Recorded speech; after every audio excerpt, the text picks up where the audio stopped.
Welcome to episode 356 of In Touch with iOS, the show that talks about iPhone, iPad, Apple Watch, Apple TV, Vision Pro, Mac, and related technologies. I'm your host, Dave Ginsburg, and I have two great guests this week. Guy Searle is back. How you doing, Guy? Hey, doing great. Thanks for having me on, Dave. Thanks for being here. Also, thanks for being here is Mr. Chuck Joyner. How you doing, Chuck? I'm great, David. I'm here with this crew. How can I be anything but great? Yeah, you can't beat this crew. MartyJeff has also joined us. How you doing, Marty? Yeah, it was a day full of meetings, and here's a tip. It's a motivational work tip. Don't schedule your annual retirement meeting after you've done a 3-hour faculty retreat. Because you are ready to retire at that point. I bet. I bet. But last but certainly not least, he's back. Jeff Gamet. How you doing, Jeff? Welcome back to the show. How you doing? I have missed you so much. We have too. I'm sorry that my schedule has been so chaotic that It's I've okay. had to miss some time. But I'm glad that I'm here. Yes. And I'm glad that you're even tolerant of me saying, "Hey, I might be a minute late because the ice cream truck showed up." Yeah. Was it playing the song and everything? You know.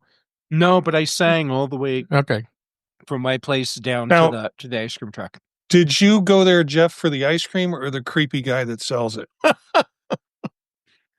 Yeah. Why not both? Yeah. Why not? In my neighborhood, the ice cream guy plays Helter Skelter.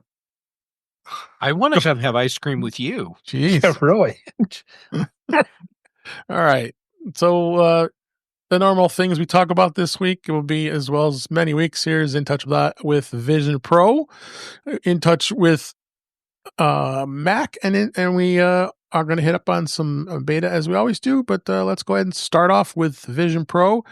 Apple did release the third beta of VisionOS, and there really wasn't much to talk about as far as I was concerned.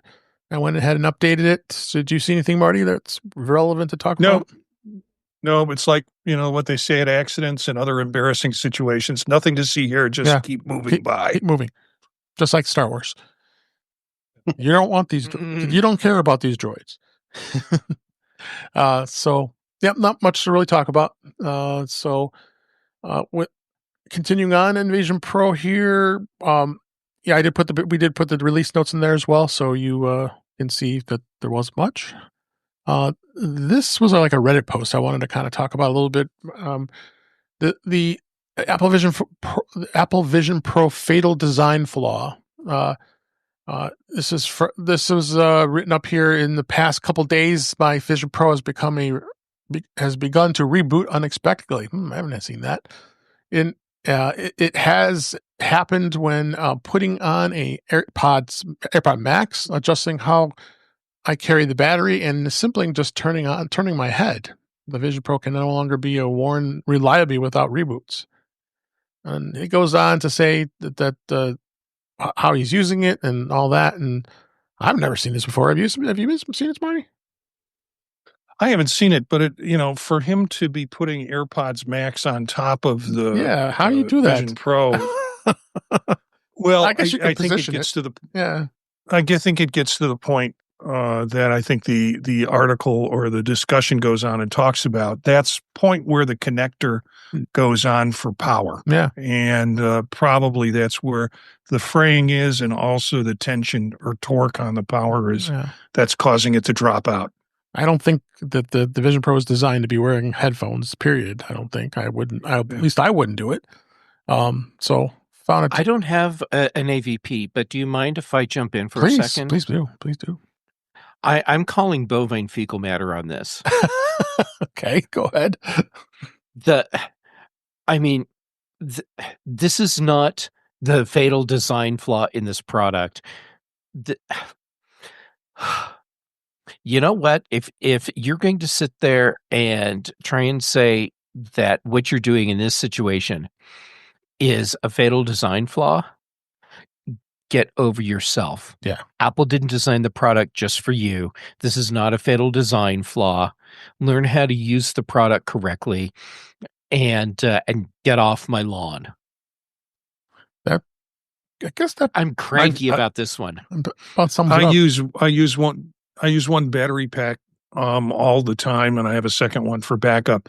Yeah, and frankly, the battery pack, the cables are getting bendy, but to me, that's kind of normal wear and tear. It's not a design flaw. I haven't had to replace it. Still works functionally. If something goes wrong with it, I'll take it into an Apple store and see what they do. They'll probably poke out the old cord, put a new one back in. Yeah, There you go. for sure. And last story of the week here for Vision Pro is Apple is working on a Vision OS support for Go Dot game engine.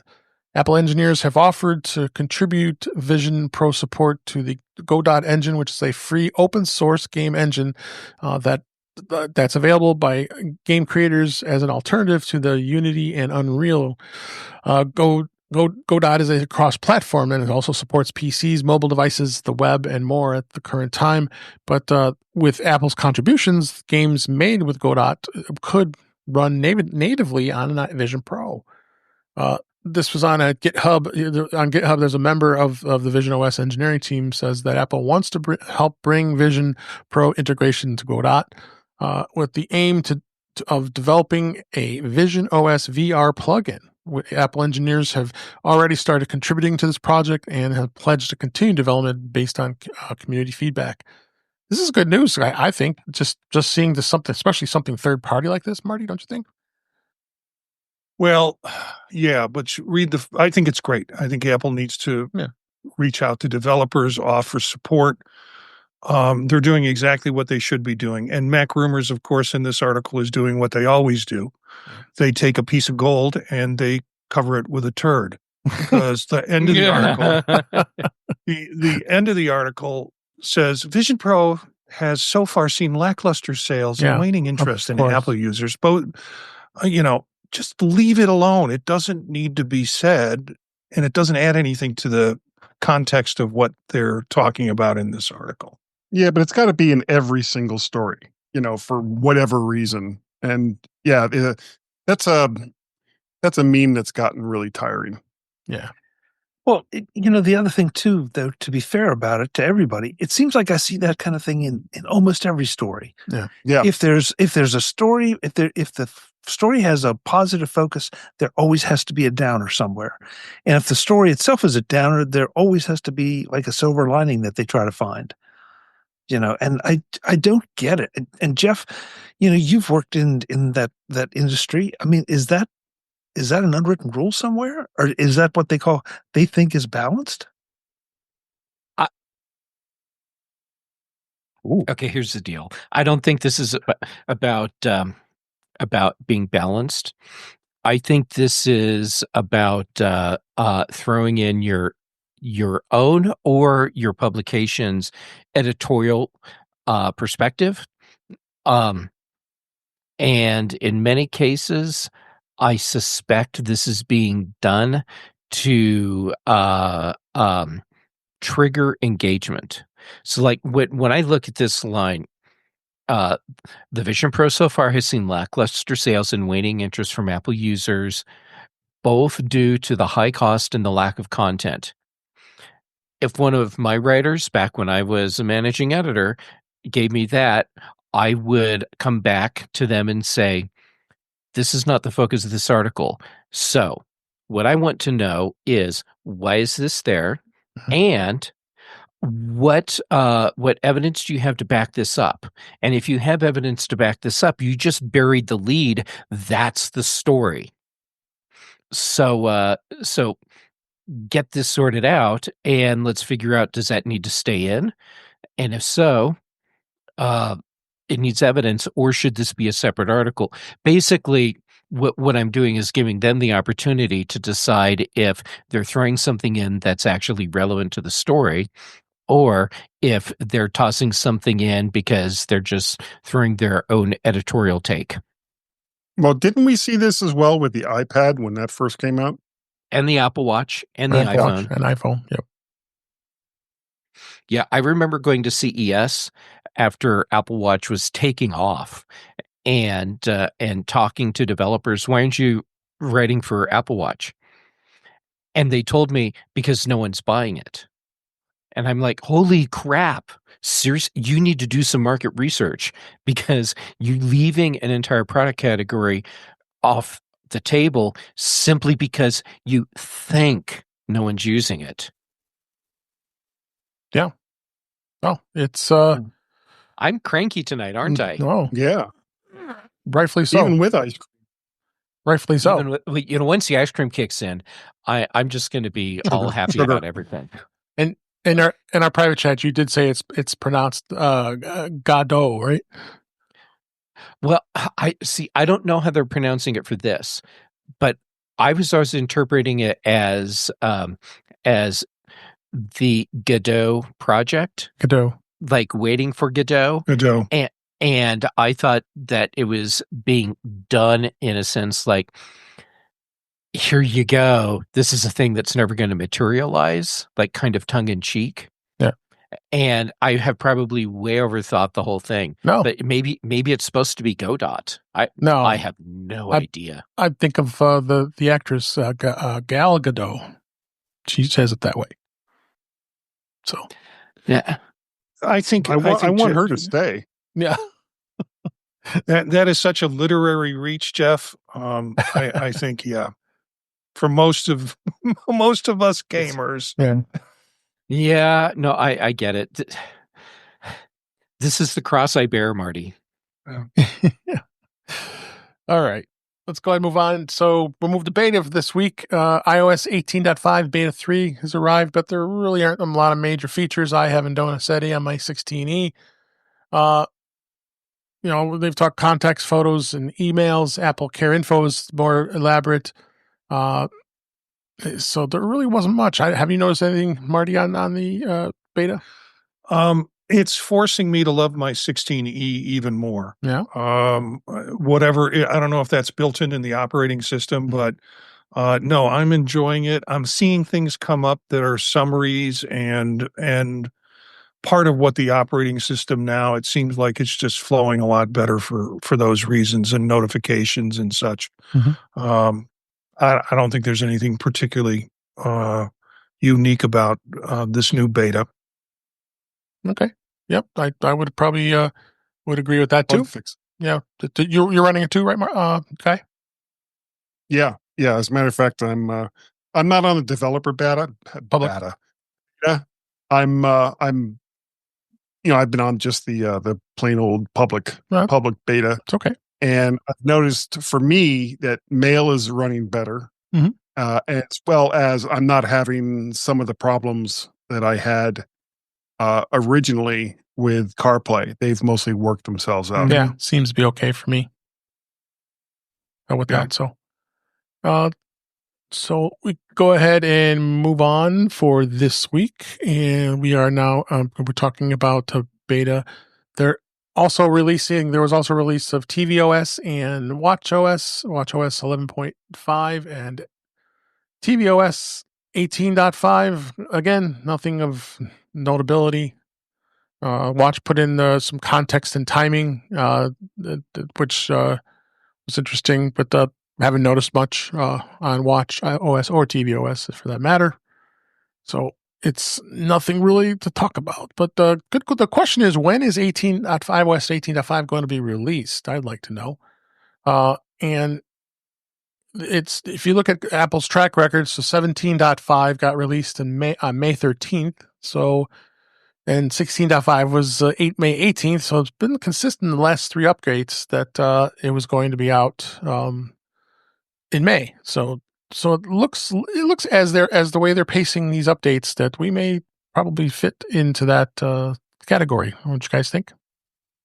Well, do you think there'll be one? There might be one more for WWDC, or do you think that they'll have it wait until after the conference is over? Yeah, there'll be more. There'll be one more because they want it to be really fine tuned, ready to go, ready to be continue on being used. Because they know the public is not going. Most people in public do not upgrade to the latest beta. So, and we always tell people don't install beta on your primary device, people. So I think there'll be one more. There might be another beta 4 possibly, and then I think then they'll release that 18.5, possibly get an 18.6, or there could be some incremental bug fixes. Hard to say. But it's all speculation at this point. So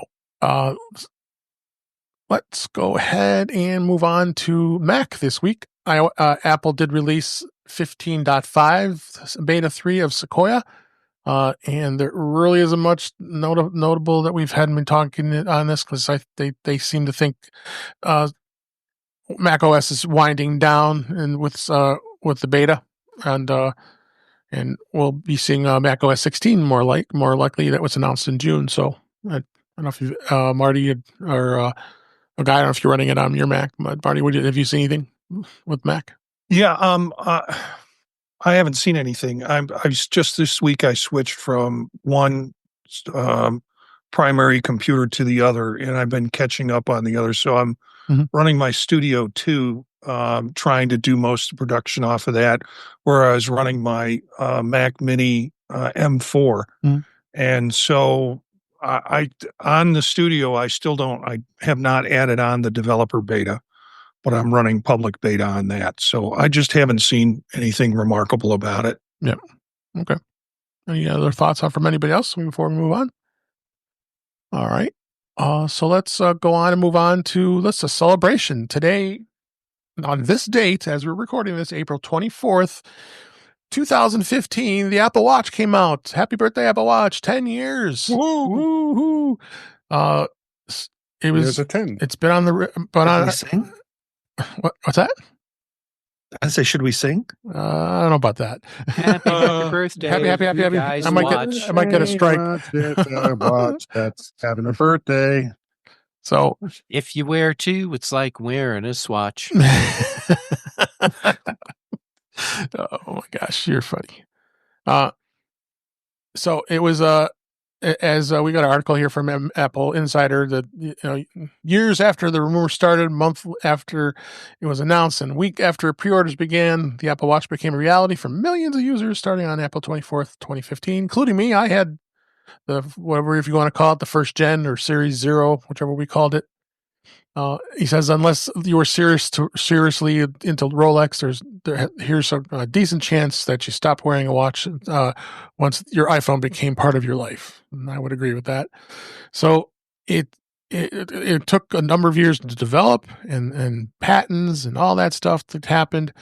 But then it was going on since at least 2005. So it took a full, probably close to 10 years before they had that. And then also, when it was announced, there's a link here in the show notes for the YouTube video of Tim Cook announcing it on the September event in 2014. The iPhone 6 Plus was out when that time. Then they unveiled Apple Pay that day too, and then they shoved the U2 into iTunes libraries. Who remembers that? Everybody up in arms sending that U2 album to everybody's feet. They got it for free. So happy. I liked it. People need to get over themselves. Yeah. The whole, oh my God, they gave us a fracking free album and people trying to turn it into the next Watergate. And I dug it. No, it was good. I was totally fine with getting a free album. Yeah. Even if I didn't listen to it. That's not the point. You got an album for free. Exactly. And I just, okay, it's in there. So what? I don't have, nobody came to my house, put a gun in my head and said, listen to this. No. And it's not like you couldn't delete it. Hey, you want to get rid of it? Chuck, they're violating my privacy by giving me something for free. Blah. Yeah. So. Are those the same kind of people that like to pay for updates every time a new version of the Mac OS comes out? Yeah, I remember that. Yes. And I did pay for it. I'm sure all of us did during that time. Oh, yeah. So, of course we did. You had to. Oh, yeah, we had to. So, but just kind of going through. That's what's like going to get dashboard widgets. I miss those. Yeah, that's good. So just going through I'm going to share a chart in the show notes. I've got our developer. We talked about it. I talked about a number of weeks ago, and Etsy. I'll have a link to his, so you could buy this chart. It's going to, so we started off with the first gen, which was basically the Apple Watch Series 0.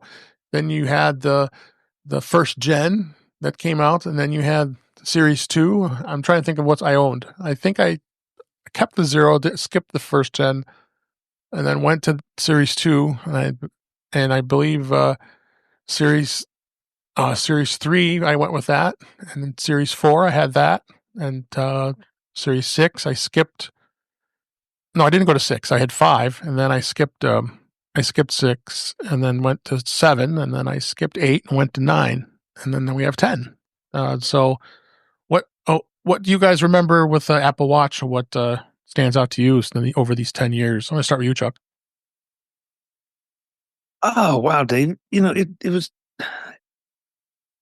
was one of those things for me that it seemed so grossly obvious that from the first day that it would be useful, if for no other reason than just to get notifications on my arm that I didn't have to, reach down, pull my iPhone out, or pull it out of a breast pocket, or pull it out of my pants pocket. Yeah.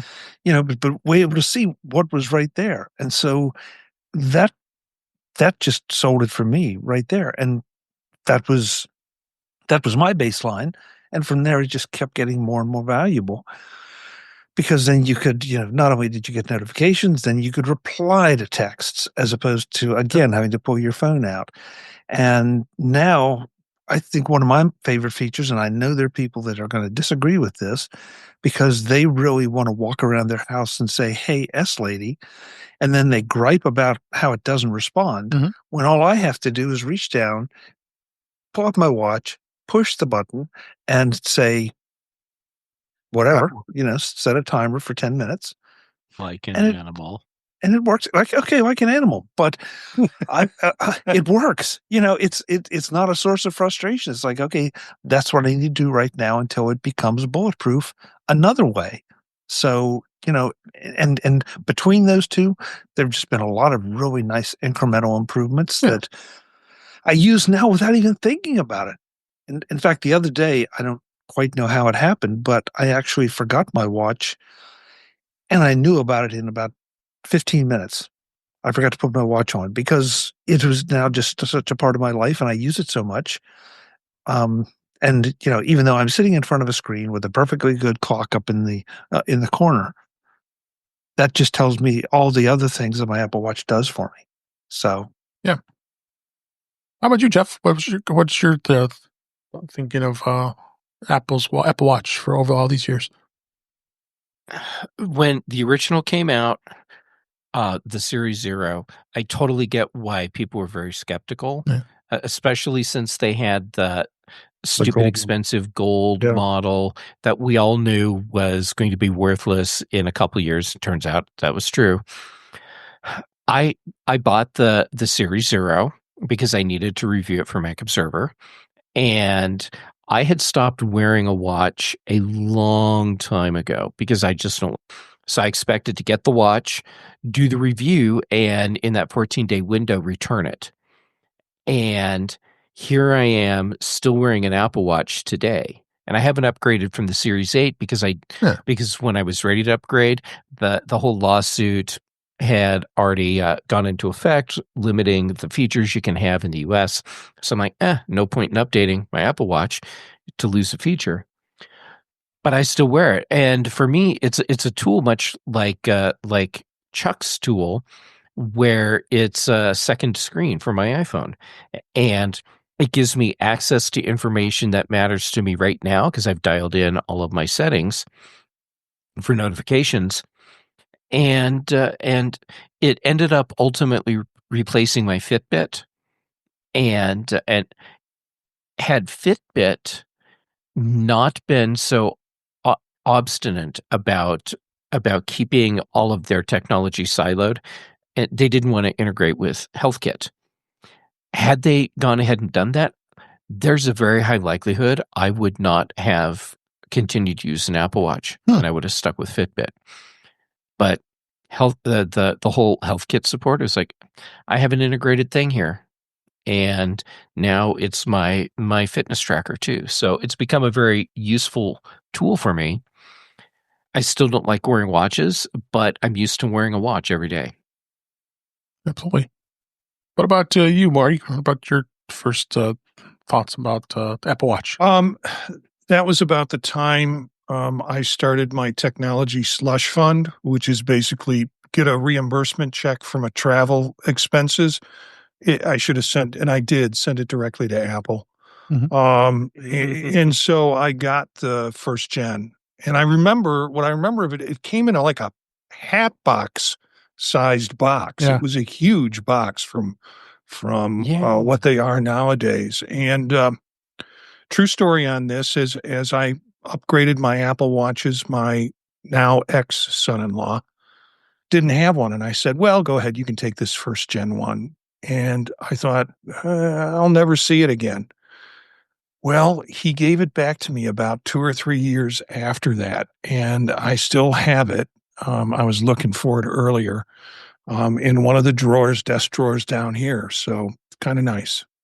And about you, Guy, when did you jump in late on the Apple Watch bandwagon? Yeah, I kind of did. I remember I quickly. didn't get one until it was like the 3rd or 4th generation. Yeah. And then I cracked the screen on it. And when I found out how much it was going to cost to replace it, it was like, I'll just get a 5th gen instead. Yeah. And I went from the 5th gen to the 7th gen. And once I had both of them, I started using the 5th gen at night for like a sleep monitor. And then, of course, the 7th gen would be on the charger. And then I'd put that on in the morning before I went to work. But sometimes I actually would forget to swap watches. And it didn't matter because, by the time I got home on the second day, I still had, 20 to 30% charge on the first one. And I found a great deal on the 10th gen. So I went ahead and got one of those, but I still have my 7th gen, which is now my sleep monitor. I would love it if Apple would change the shape of this thing to a round shape. And again, it's just aesthetics, but I think that's just a better look. And considering that most of the watch faces incorporate the round symbols or round UI, I just don't understand why they haven't gone ahead and done it yet, unless they don't want to be accused of copying anything that's going on over in the Android world. Yeah. Oh, those Android watches are not great. Oh, they're a dime a dozen. They're horrible. I have no idea. Well, I honestly have no idea what they're like because I've never seen one in the wild, and I've never played with one. I just don't see the point of it. I really like the Pixel Watch. I mean, it's lighter. I mean, to the weight size, and it is circular, and I enjoyed it when I was on the dark side for a while, using Pixel Fold and the watch. Yep. So 10 years, and we're probably going to expect another 10 years. And also remember that Apple's really focusing on fitness with Fitness Plus and all the fitness things that happens with it. We didn't really touch upon that too much.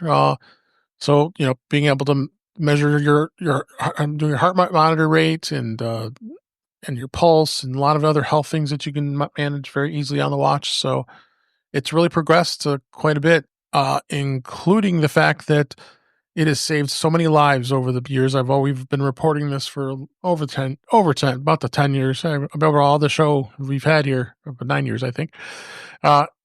So it's been a literal lifesaver since 2015. Apple has pitched it as a tech forward fashion accessory, but it really became a health and saves lives with it. And there's been so many different different things that it's done, including detecting heart arrhythmias, AFib, finding coronary heart disease, blocked arteries. Apple Watch has saved lives by detecting other heart problems. It's detected embolisms and blood clots, early detection of serious illnesses, including cancer, monitoring your blood oxygen, which I really like a lot. But the AFib alone, I think it's just a pretty amazing thing that it does. It's no glitch. When you see it happen, you should go to your doctor and check to see if it happens.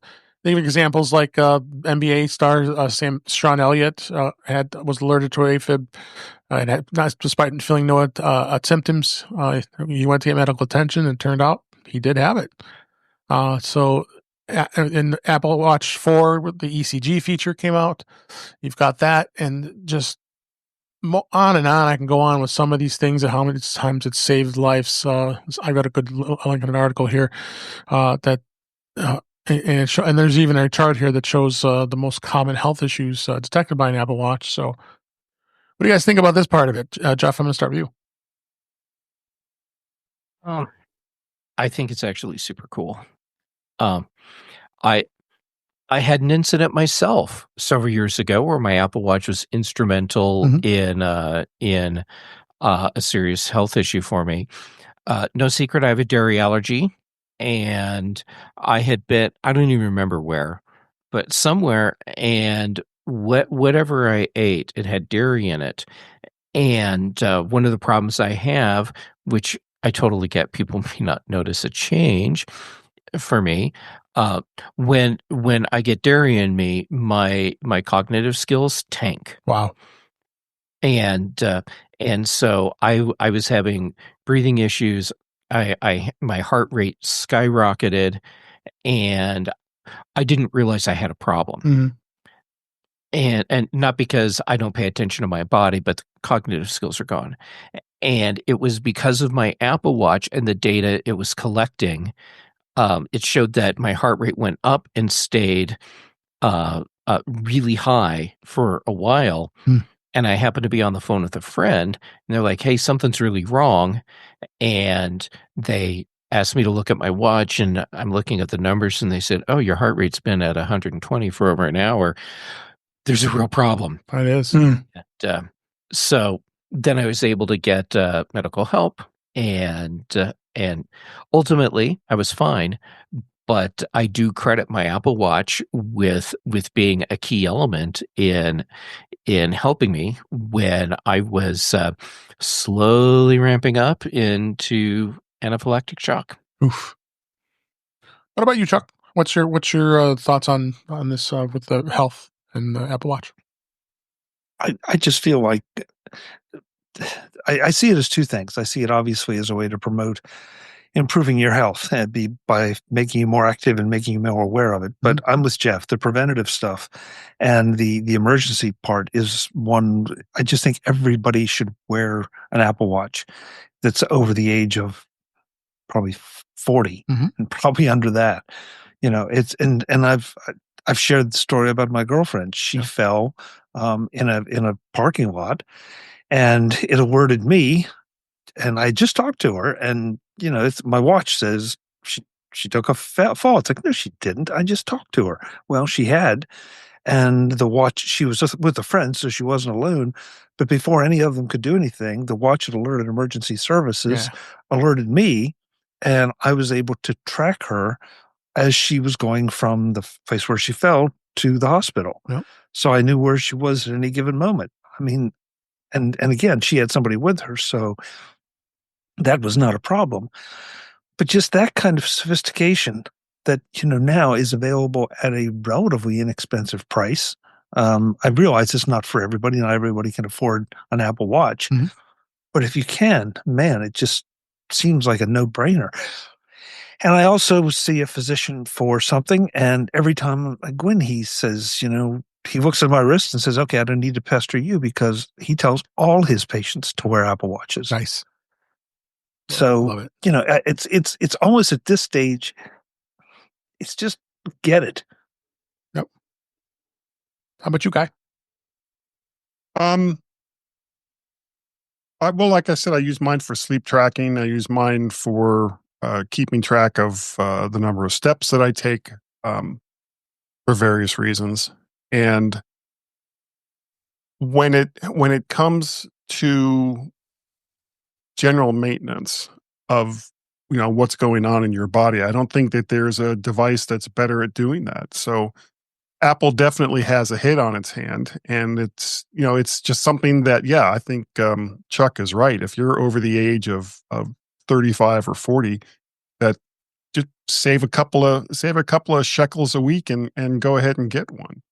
The one thing I've found that is kind of weird though, I was at a concert last night and I kept getting these alerts Decibels. on my watch. It was telling me that there was some source of loud noise near me. It was like Decibels. I kind of know where that's coming from. Yeah. Thanks. It's right up there on stage. I got the same thing, and it wasn't that loud. It was only like 70 or 80 decibels.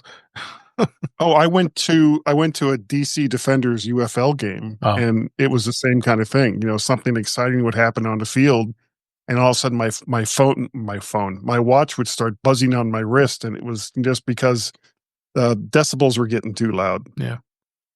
Wrap up with Marty. What's your thoughts on this? I had one incident with it.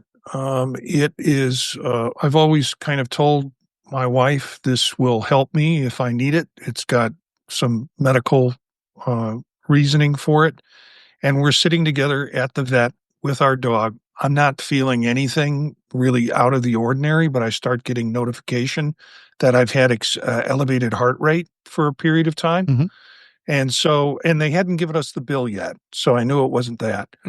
But, from the vet's office, I called my primary care physician. He's less than a half a mile away. And I came right over to his office and he ran a strip on me and he said, yeah, everything looks okay.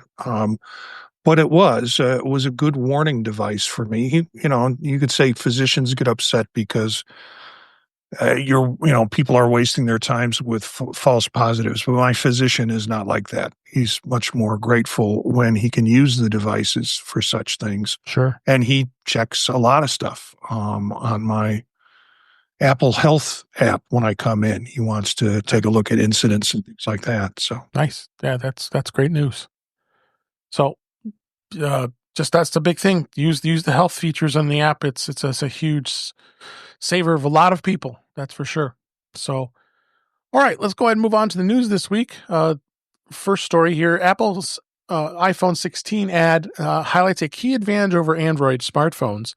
Apple today, as we record this, actually, that highlights a key advantage that iPhone 16 models have over Android smartphones: the ceramic shield. Apple says that the 16, 16 Plus, and the 16 Pro, 16 Pro Max displays are protected by the latest generation of ceramic shield material, which is advertised to be 2 times tougher than glass on any other smartphone. In the new trust issues ad, a father hands the iPhone to a stranger and asks him to take a photo of his family at a carnival. Unfortunately, the stranger drops the iPhone, sending it to the moment of suspense, giving that the device might have been damaged. However, the display glass remained intact because of the ceramic shield. And they say, relax, it's an iPhone 16. But of course, your mileage may vary, which I would agree to that. They introduced this in iPhone 12 models, so it's continued to improve over the years. Guy, I'm going to start with you. What do you think? That's a silly commercial. Yeah. Well. However, like I just said, it reminds me of those old Palmolive commercials. Yeah, puts her hand in the sink. Oh, relax, it's Palmolive, and everybody's okay, great. My hand is still in dishwater. Yeah, but I have only had, with or without cases, I've only had one instance where the screen cracked, going all the way back to the 3GS, because they're tough little devices. They are. And are Android phones that horrible? Don't know. The only ones that I've had have been either to experiment on, or they were work phones where they basically sat in my bag until I was sitting at the desk. So I don't know. How about you, Chuck? I think it's a fine thing to advertise, and I'm sure there's something to it. Unfortunately, there's not a way to really test it. No. Because in the real world, sure, you can set up a lab where you drop things on it as opposed to a competitor.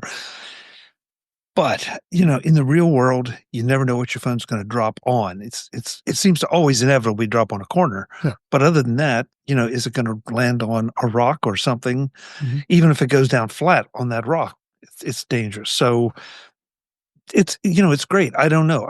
I always have a screen protector on my phones. Excuse me. And I've lost 2 of them. I've cracked 2 of them. Right. And, there's that moment of, oh, no. And And then peel off the screen protector, and it's a screen protector that's cracked. Now, would my phone have cracked otherwise? I have no idea, and I don't want to find out. Yeah. So, I guess my thing is tougher is always better. Apple, just keep doing it. But until, you can really convince me that since this is a glass face, that it's not going to crack, I'm going to try to give it a little extra protection. Got it. Marty, how about you? Yeah, experience the same as Chuck. My wife and I both have iPhones. We also have a dog that likes to eat iPhones. Not the reason why we were at the vet, but the dog, wants to get our attention or likes the smell or whatever. We have gotten her off of that. We're now feeding her Android phones. But good one. the thing is about this ad for me is it's a universal thing that everybody does. Yeah. Drop their phone. Yep. So it connects across market with that. Whereas, is there a new photo feature that this can do and the other one can't do? It's not a broad enough market, but everybody drops their phone. Yeah. So I see the sense in doing this from capturing more of a universal market. Got it. And I've broken plenty of screen protectors and kind of peeled them away and gone, wow. Yeah. These things, I don't know if the screen protector's good, but we know the phone is solid. So, but as far as I've gone with the cracked screen was the old 4S when they had the glass back, remember? And I was bringing it to a Mac user group to do a presentation. I just got it and get out of my car and boom, it falls to the ground and it shatters. So my wife was with me and I scrambled. I've told the story a few times. I scrambled. Honey, can you go to the Apple store? I called them and they'll exchange it right away. And sure enough, she's able to go there and come back. And I had a new one ready to go for the presentation. So, but that was about the only thing I did. So, but Jeff, what are your thoughts on this? I think Marty hit on a really important point, which is that everyone drops their phone. Right. Excuse me. So giving the public clever ads that play on the things that they deal with all the time is really smart. You can do all the ads you want about cool effects with photos and videos and emojis, and that's not going to that's not going to resonate with customers the way that something like this will. It's to me, this is like when they did the holiday ad where you have the teenager and they're just on their phone the whole weekend and everyone's getting all cranky about it, stupid kid. And then it turns out they made the tearjerker video and to me that was a very powerful ad because it really resonates with a lot of your potential customers. It does. I know a lot of people are like, oh, this is so sappy. No, it's a brilliant ad because it's going to tug at the heartstrings of the right people. And this is going to resonate with people too, silly or not. Yep, agree. All right, next story. Tripolo launched a colorful new pop trackers compatible with Find My. Tripolo today introduced a series of new Bluetooth-enabled item trackers that are compatible with Apple's Find My network. It's called the Pop. And these trackers come in a range of bright colors, including blue, yellow, red, and green, along with black and white. The Tripolo tracker Pop item tracks works with Apple Find My, so you can just do them just like AirTags and do the same thing with them.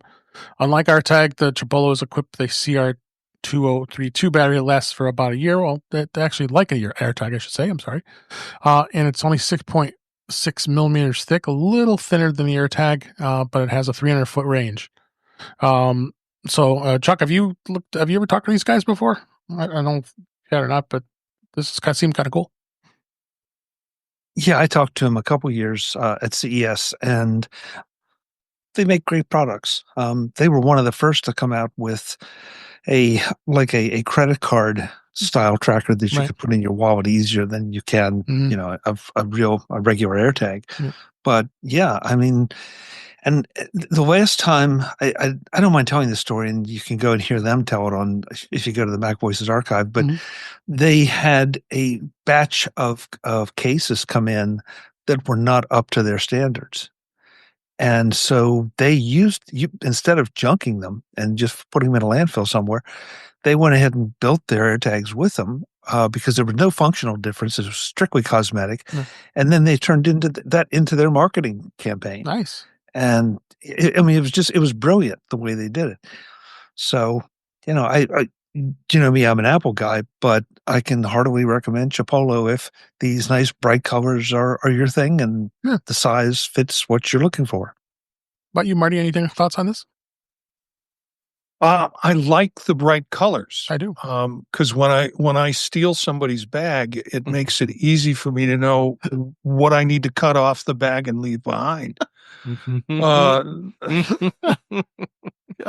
It's only, I mean, We love you, that's Marty. the only thing that comes to my mind. I'm sorry. Okay. How about you, Jeff?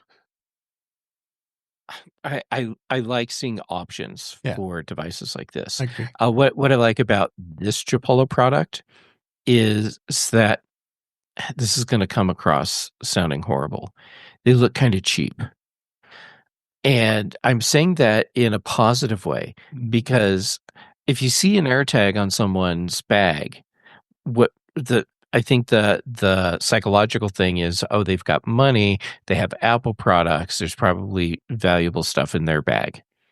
You see this on their bag, and it's just a bright colored disc. They don't. Yeah. It doesn't say AirTag to me. So cool. I think that's great. And wrap it up with Guy. How about you? What do you think?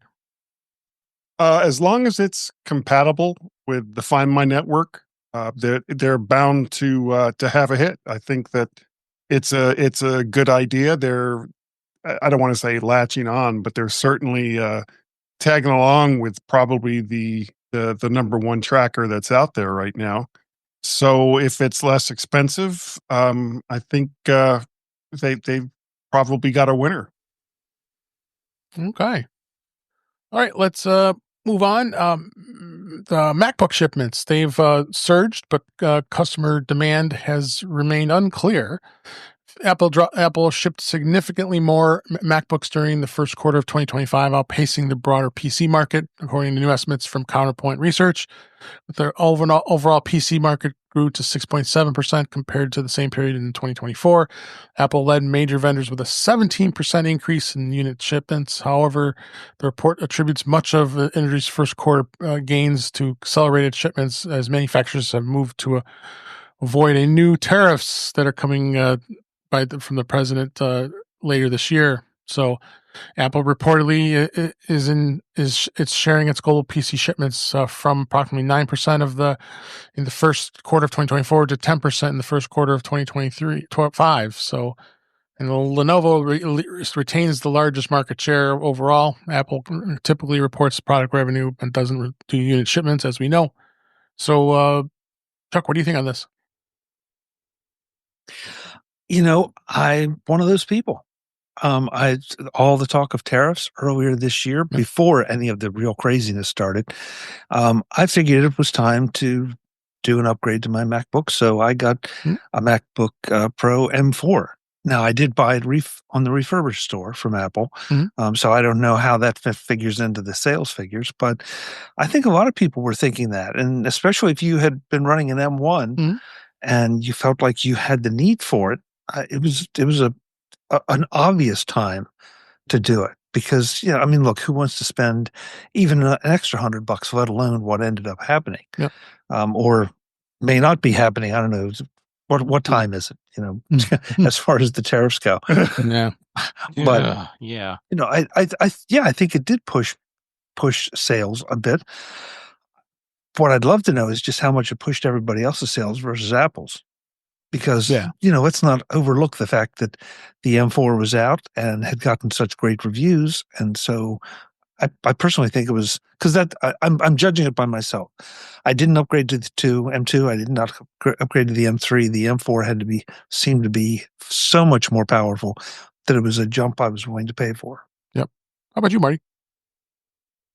I think we're going to see people trying to predict when the boats are coming in to San Francisco with the shipments on it, and the stories you hear of boats kind of sitting out there waiting for the right day and the right time to minimize the tariff effect on it.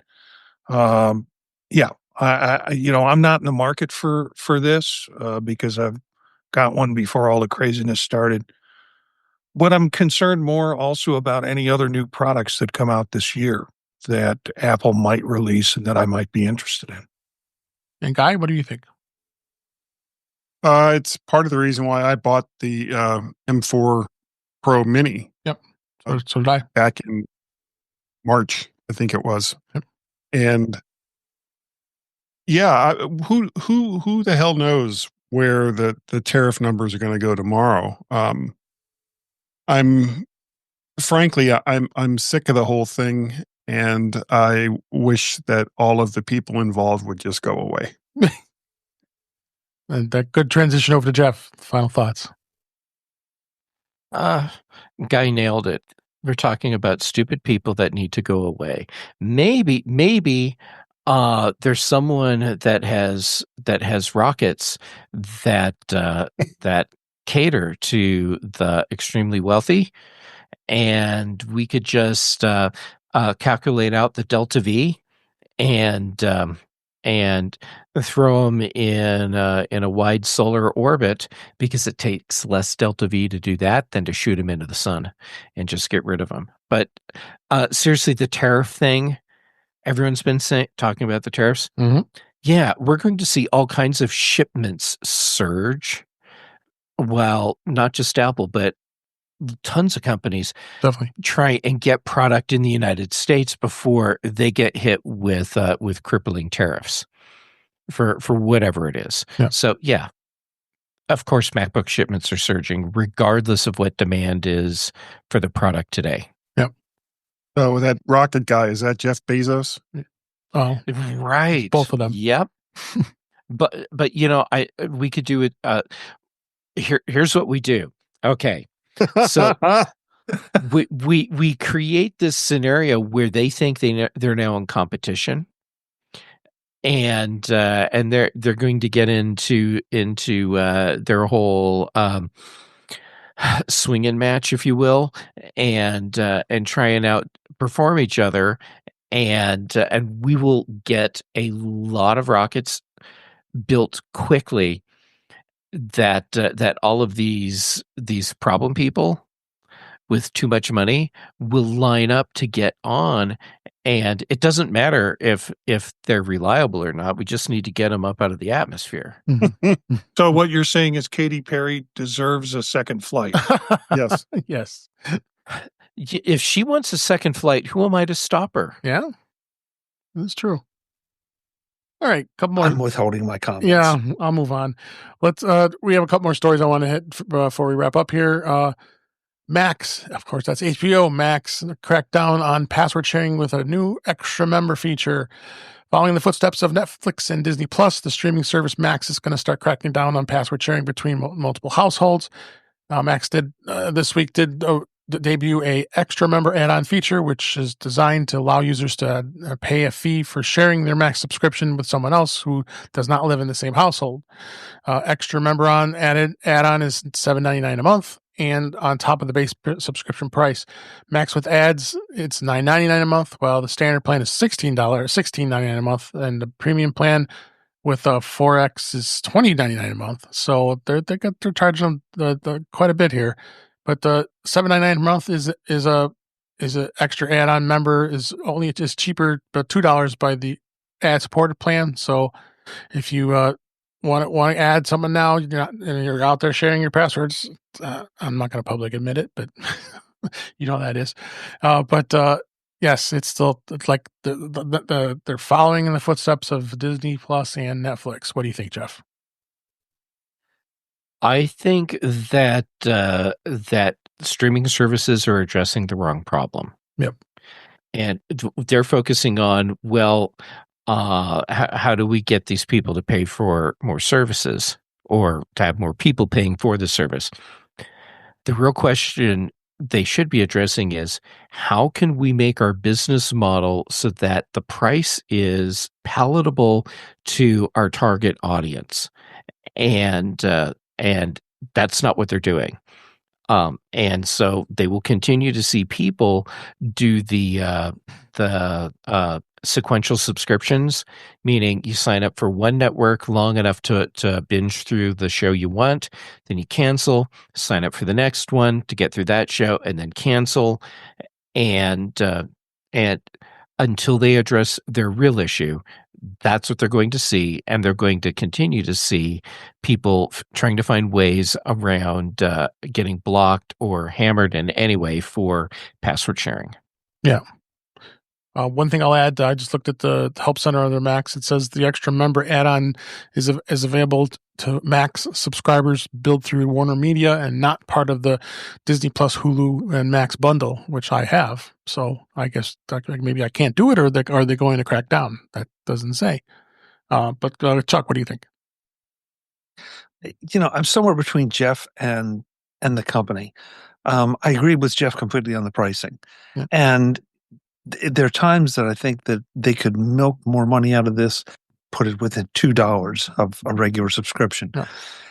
That said, I can't believe that Netflix, and I can't believe we're talking about this because Netflix just let it become rampant, and I go back to almost to, oh, good Lord, what was the music sharing service? Napster.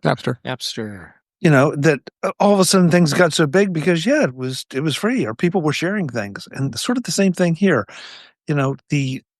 Why Netflix didn't crack down on that a long time ago, and why it's news now that Max is doing it. I mean, if you're supposed to be paying for more, then you should be paying for more. And but again, to Jeff's point, the more money you try to squeeze out of people for the wrong reasons, the more likely they are to just go somewhere else. Yep. Mm-hmm. So, I can almost argue both sides of it, depending on what side of the bed I got up on this morning. How about you, Guy? I think it's a silly thing for them to do because there are lots of people who have multiple homes, which means they're going to be signing on to the service from different IP addresses, and all it's going to do is drive your customers away. It's like, what? Hold on a second. I'm still the primary person who's paying for this. I just want to watch it from my lake house, or I just want to, take my Apple TV when I go to the Outer Banks and use that to sign into all my services. But it's going to be on a different IP. And they won't be able to look at the stuff that they're paying for, or if they're on their phone, or if they're on their tablet and they're not at home. There's so many different ways that this could go terribly, terribly wrong. And just these are the kinds of things that were resolved on the music side when Apple came out with their music store, because suddenly all the tracks became 99 cents. And it was an a la carte kind of thing. You could get the songs that you want off of an album without having to pay for the whole album with all of the filler. Yep. And subscription services, or streaming subscription services, are eventually going to have to understand that because you guys don't share your content amongst all of these different services, that people are going to do whatever it is that they have to do if there's some show that they want to watch. And it's not necessarily going to be to pay you more money. Right. Lastly, Marty. I pay for YouTube. I have a HBO add-on, and with the HBO add-on comes Max.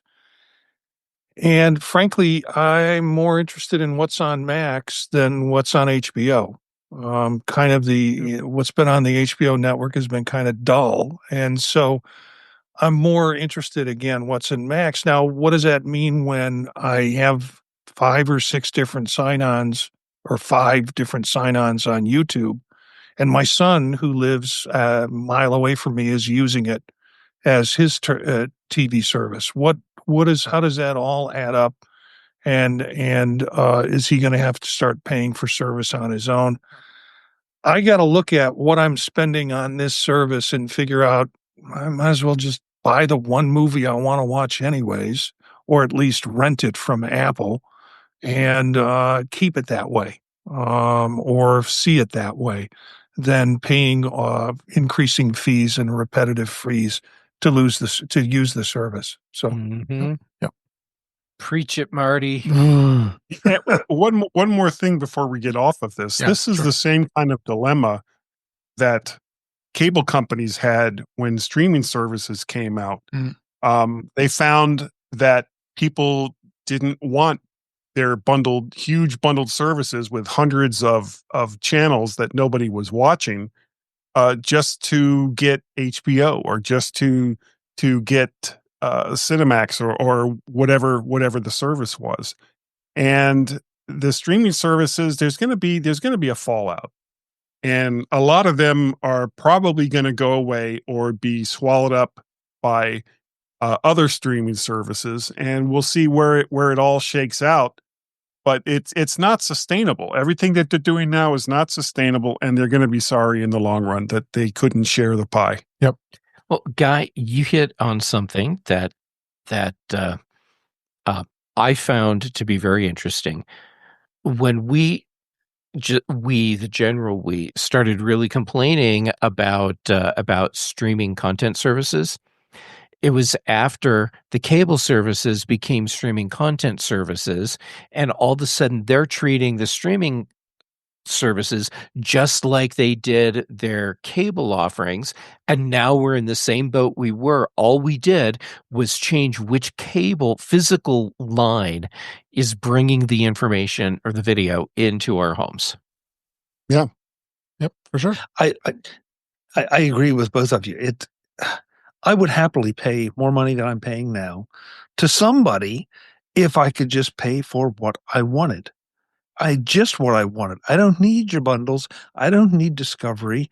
Not the channel, the function. I know what I like to watch or have on in the background or whatever. That's what I want to pay for. But I refuse to pay. I refuse to subsidize ESPN and 25 different news channels that have 25 different political views. Mm-hmm. I just don't. And so my solution has been to say no to all of it. And maybe once in a while for a month, I might dip in, maybe, but I don't even remember the last time I did that. Yep. So I'm a customer that has just made that choice to walk from all of it. And frankly, I use more, Prime, because it comes with my subscription. Prime, yeah, absolutely. So, my primary, my primary reason, sorry for the pun, is the shipping. But since I get the TV for free, yeah, why not? Because there's plenty of stuff on there. Yep. All right, let's move on to one of the last stories here. YouTube TV is getting an interface update with customizable multiple views. To celebrate YouTube's 20th anniversary, the YouTube team announced to yesterday, as we record this, that YouTube TV is going to get interface updates in the near future, starting in the next few weeks. Apple TV members will be able to build their own multi-view with non-sports content. A small group of popular channels will be available to begin with. Through access will be expanding in the coming months. Later this year, the YouTube app for TVs will be redesigned, with YouTube aiming to introduce easier navigation, playback, and quality tweaks and streaming access to comments, channel info. But a sneak peek suggests that YouTube is aiming towards a more Netflix-like design with rows of shows and content for paid services. YouTube says that the YouTube app for TVs will be updated sometime in the summer. So once it's available, you'll probably see things that's part of their 20th anniversary celebrations, including 4x playback speed for YouTube Premium members, a new temporary app, YouTube logo, and birthday theme animations. I'm pretty excited about the multi-view, and not only can you do it for, you can do it for sports, you can do it for your own shows too. Well, what do you think, Marty? Well, didn't they say with build their own multi-view with select non-sports content? So I don't know if we'll see that on this. YouTube. The interface is pretty linear. Yeah. For me, that's good. And with Netflix having to sort through a bunch of rows to find out what I'm looking for is a little clumsier than what I get. I've got two choices with YouTube. I can watch what's live, and I can scramble through that to see what's coming up. Or I can go to my library of stuff that I've saved or I guess DVR'd from YouTube and then pick the thing I want to watch that I couldn't watch earlier. Yeah. The other thing too I like about YouTube is that, there are hundreds of channels, but I can shut any of them off and they don't appear in my stream. I've done that. Whereas I can't do that with other internet services like Spectrum, or to my knowledge, you can't. Right. Nope. So, like Chuck's desire to get what he wants to get, you just shut off the ones you don't want with YouTube TV. So I'm a little apprehensive. I don't know if I want all that, all those decision points at every place. I just want to open it up and find the show I want and go. Absolutely. Absolutely. How about you, Guy?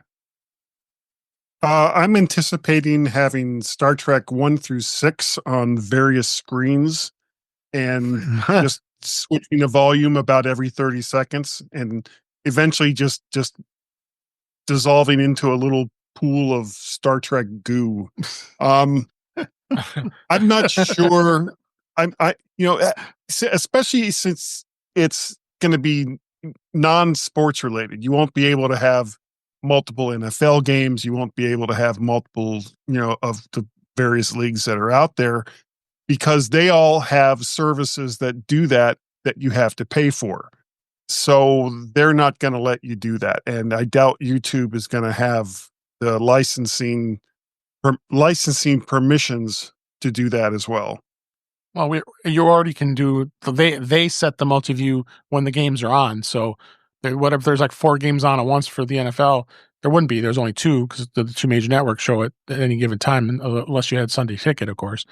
But that's what I mean. But basketball and college football and any college sports, it's kind of fun. They have sometimes 4 games on at once, and they're showing. They do create that multi-view of 4 games at once, be able to watch all those. But like you said, you can set that up yourself, or is that something they set up? They set up. It's preset to whatever. That's why I'm hoping that it'll be flexible with sports too, of what they allow. It all depends on your licensing. You're right. So, right. How about you, Jeff? What do you think? Who cares if you're not going to make it easy for me to find the content that I'm interested in? Yep. I appreciate wanting to give users more versatility in the way you use your service. Yep. But maybe before you start working on the bells and whistles kind of things, get the core stuff right. And I feel like not just YouTube, but streaming services in general, they're focusing on. Sorry. Yes, they focus on bells and whistles over getting the core stuff right. So, I just can't get excited about giving me a new multi-view on whatever service. I don't even care that it's YouTube, whatever service. Yeah. Makes sense. And Chuck, you wrap it up. So I confess, I'm confused. Somebody's going to have to explain it to me.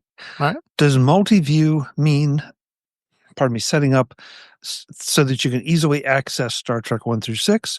Or does this mean I can have 4 programs playing at once and I bounce between them? Yeah. Because if I have 4, if it's like 4 picture-in-pictures, if it's not sports, what? I mean, why are you going to have 4 episodes? Guy, are you going to have 4 different episodes of Star Trek playing at the same time? Yes. Now, yes. Okay. Thanks, Guy. So, Come on, I'm interpreting multi-view as 4 picture-in-pictures, and if that's wrong, then Yes. That's how I'm interpreting it also. Yeah, Yeah. it is. You've got Okay. Golden Girls, you've got Hallmark Channel, you've got Seinfeld. Don't you want to watch all those at the same time? And bounce at the between same them. time, I'll be in my bunk. yeah. I mean, sports is With the frankly, curtains drawn. sports is the sports is the only thing Yeah. that this makes sense for. And Yes. Chuck, here's where it makes sense for me, and it's a very, very niche thing. Major live events being covered by news. Yeah. Mhm. There's- And Okay. I They wanna have a see news what bundle, 4 too. networks Some news are, multi-view. are talking about from all their perspectives at the same time. I'm going to get different camera angles, Right. all of that. That's, to me, that's the place where something like this has value. They've already got the news. David? Go ahead. I stand corrected, Jeff. I stand corrected. You're right. Go ahead, Marty. David, does MLB do multiple games? Not on YouTube TV that I'm aware of, because the only times Oh, you're going to okay. see anything off of MLB would be ESPN, if there's the ESPN game of the week, because the Friday night baseball is on Apple TV, and they really haven't had a lot of baseball on any of the channels anymore, other than Yeah. if you had your local channel, and Marquee is for the Cubs, so that's its own service by itself, and that's not on YouTube TV. So it's going to be limited, that's for sure. As I was just saying that there is a news bundle that you can do. There's a weather one too that they have preset right now that I've gone and used before. The weather one was because it's got Fox Weather and it's got the Weather Channel, basically those 2 channels. And then the news, you got CNN, Fox News, BBC. There's like 3 or 4 of them in the news, and then whatever sporting event is on right now is going to be the multi-view would show those 4 whatever games they are. Like this time of year, it's no, the basketball's done, so now we're not really much of anything. But there's times when NHL hockey's been on. We would put a hockey game and a basketball game into the same view, because some people like to want to watch both sports. So I think that will be something to come in handy, as long as they allow it to, like you said, you hit it right on the head there, Chuck. It's the licensing. What are they going to do with that? So, but all right. Before we wrap up, let's talk about MacStock. MacStock 9 is going to be here before you know it. I'm going on the site as I look here, and it's, oh my gosh, 77 days away. It's getting there. So it's July 11th, 12th, and 13th, and it's at the Holiday Inn in Crystal Lake, Illinois, and we're going to have a blast. We had it there last year. We're having it there this year. A number of us here on this panel tonight are going to be there. Hopefully, Guy will make it. I'm hoping. I hope so. Yeah. So, but everybody else is going to be planning. I'm speaking, and Jeff is speaking, Marty's speaking, and Chuck, you're just in the sidelines this year. I'm sidelined this year. I'm the break the glass emergency presenter if somebody doesn't show up. There you go. So it's So what I'm hearing is I don't need to prepare because Chuck's got it. you just quit last minute, right? just for Chuck's sake, right? You know what? As of right now, I'm done working on my present. Oh God, I hope Mike Potter doesn't see this episode. Oh my gosh. I'm already in trouble with him. I don't need any more trouble with him. No, you're not in trouble. All right. So check it out. We have 3 full days of events going on, including all the workshops that are going to be intertwined into the presentations over those 3 days. Marty's got a workshop and a presentation. I do, as well as Jeff. And we got a number of other great speakers, including our own friends like Brittany Smith, and Kelly Gamad is on the roster now, as well as Brett Terpstra, and he's spoke before. We got some newbies like Mike Burke and Chris Cook, Marty Jeff, and I keep teasing, but his son Will is going to be speaking with him as well, which is great. Joe McKinnon will be on, always on the show. Mike Schmitz, Allison Sheridan, and Kirsten Say is going to be there as well. So there's a great lineup of Brian Flanagan Arthurs. I don't want to forget to make Brian. So we got a great roster of people. So it's, like I said, it's July 11th, 12th, 13th. The link is in our show notes. But if you use our special code, which is InTouch50 at the checkout, you will save $50 on your 3-day pass to come to MacStock. So make sure you use that code of InTouch50 to come on and save a few dollars and come on and see us. We'd love to see you. So, and go to MacStock Expo and conference.com. Like I said, links in the show notes, as well as links to get some hotel discounts too for your staying overnight. And I would hope if you're coming up from out of town, you want to stay with us. So come check it out. We would love to see you. And yep, come for the presentation, stay for the community. That's right. Exactly. I couldn't have said it better. So thanks, Guy. And with that, Even Chuck Joyner will be there. He will. Yeah, well. Guy, I think you should give that slogan to Mike. I like that a he lot. can have it. I like that a lot. Yeah, we should use that. So, all right, let's go ahead and wrap up for this week. That's a wrap for this week. Please send your comments, questions, and suggestions to our email address, which is feedback@intouchwithios.com. You can follow us on Blue Sky and Mastodon at InTouchWithIOS. Support the show by buying me a coffee at intouchwithios.com/coffee. We would really appreciate it. You can become a patron of the show by going to patreon.com/intouchwithios, where we have 2 tiers available to support the show. We'd really appreciate it. Make sure you are liking, sharing, and subscribing so you're notified when we're live streaming, which is Thursday nights, 7 p.m. Central Time, 5 p.m. Pacific, on our YouTube channel, which is youtube.com/intouchwithios, where you can watch the live stream as well as watch the past live streams and listen to past shows. Visit In Touch with iOS magazine on Flipboard, where many of the topics we discuss are flipped into that magazine. The link is in our show notes. You can subscribe to our show in your favorite podcatcher, including Pocket Casts, Overcast, Apple Podcasts, and many others. But better yet, just go to intouchwithios.com, where all the links to all the ways to listen to us are there. I am Dave Ginsburg. You can find me on Blue Sky and Mastodon at DaveG65. We'll switch up here. Chuck Joyner, thank you for being here. I appreciate it. Where can people find you? MacVoices.com. That's where you'll find everything. Right now, we are sort of mixing up our content with our regular content and the NAB interviews. And so there's more of both coming next week. And on socials, you can find me as at Chuck Joyner Tuesday nights. You can find us at youtube.com/MacVoicesTV. With pretty much everybody here at one point or another. And so, come on over and join us. It's always a blast. It is. Dave, as always, thanks for having me. This is always fun. I know. Always glad to have you here. Then Guy Searle, thanks you for being here. We always enjoy having you on the show. Where can people find you? Thank you, Dave. Yeah, if you want to hear more of my silly nonsense, I'm one of the longtime co-hosts of the My Mac podcast, along with Gaz Maz. I also host Guy's Daily Drive, where I drive and record at the same time, because how can that ever go wrong? And I am also the creator and head muckamuck of Tales of the AI-verse, something new, which uses a mix of AI and human drama to create weird stories. You can find them all on YouTube under the username VertShark. Guy's Daily Drive and Tales from the AI-verse are also both available as audio podcasts from most major services. You can find me on the socials, Twitex and Blue Sky as Mac Parrot, and the email is guy@mymac.com. Thanks, Guy. Appreciate it. And Marty Jeff, thank you for being here. As always, where can people find you? It's always great. For me, it kind of ends off the week, and I love that, being here and being with this group. So thanks for having me here, Dave. You can find me at Gencius, Jencius, at Bisky or Blue Sky, but it's really Bisky. And also on Mastodon.social, if you want to connect with me that way. The things that I'm doing, you can find at thepodtalk.net, and that website will direct you to different podcasts that I'm doing. And Tuesday nights with Chuck, of course, with Mac Voices is always a gas. And I just today, a little bit of brand new stuff.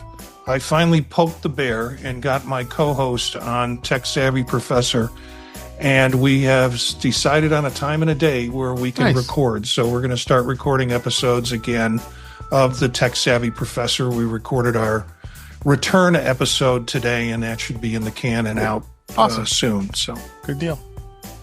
And last but certainly not least, Jeff Gamet, thank you for being here. Glad you're back. Where can people find you? I have no idea. No, near the ice cream truck. Near the ice cream truck. Yes. Social media, Jay Gamet everywhere. I'm posting right now on Mastodon and PixelFed, and it shows up on Blue Sky too.